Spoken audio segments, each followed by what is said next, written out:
دیکھیے، باہر کے ملک سے کسی نے کویسچن کیا تھا کہ ہم بعض اوقات راستے میں جا رہے ہوتے ہیں تو بائبل جو ہے وہ پڑھی ہوئی مل جاتی ہے ہمیں، تو کیا ہم اسے احتراماً تعظیماً اٹھا کے سائیڈ میں رکھ سکتے ہیں یا نہیں؟ دیکھیں، پہلے ایک بات سمجھ لیجئے کہ آسمانی کتابیں جو بڑی ہیں، چار ہیں: قرآن، توریت، زبور، انجیل، اور پھر قرآن مجید نازل ہوا، انجیل کو ہی بائبل کہتے ہیں۔ تو یہ جو اللہ نے نازل فرمائی جس شکل میں، وہ بالکل حق ہیں اور اس پر ہمارا ایمان لانا لازم ہے۔ ایک بھی آسمانی کتاب کا انکار کریں گے تو کافر ہو جائیں گے۔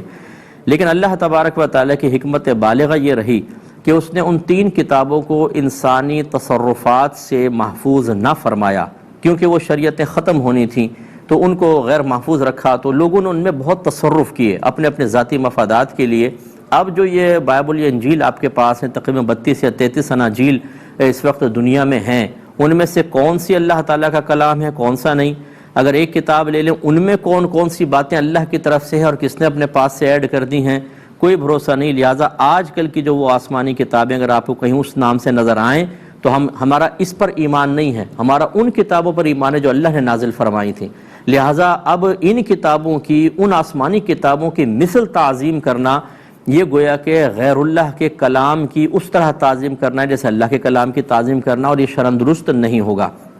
لہٰذا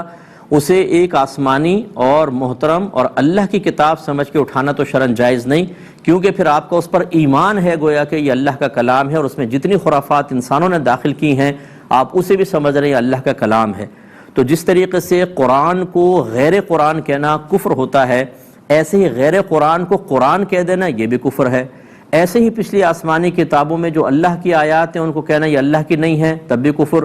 اور جو اللہ کی نہیں ہیں انہیں کہنا اللہ کی آیات ہیں، تب بھی کفر۔ اس کا مطلب یہ ہوا کہ ان جو آسمان سے نازل ہوئی تھیں ان پر ہمارا ایمان، لیکن موجودہ شکل کی کتابیں جو ہیں نہ اس کا مطلقاً آپ انکار کریں نہ ان کا اقرار کریں، کیونکہ نصوص قطعیہ قرآن کی کہتی ہیں کہ ان میں تحریف ہوئی ہے، ان میں تبدیلی کر دی گئی ہے۔ لہٰذا بحیثیت کتاب کے تو آپ نہیں اٹھا سکتے۔ ہاں یہ ضرور ہے، اس نیت سے آپ اٹھا لیں کہ اس میں اللہ کا نام بھی ہوگا، نبیوں کا نام ہوگا، اس میں پاکیزہ کلمات ہوں گے۔ ان کلمات کی تعظیم تو چاہے کسی میں بھی ہو، کوئی بھی آسمانی کتاب ہو، غیر آسمانی کتاب ہو، اسے آپ اٹھا کر ادباً رکھ سکتے ہیں، نام کی تعظیم، لیکن کتاب کی تعظیم نہیں، کیونکہ وہ اللہ کی کتاب حقیقتاً اب نہیں رہی، اس میں تحریف انسانی بہت زیادہ ہو چکی ہے۔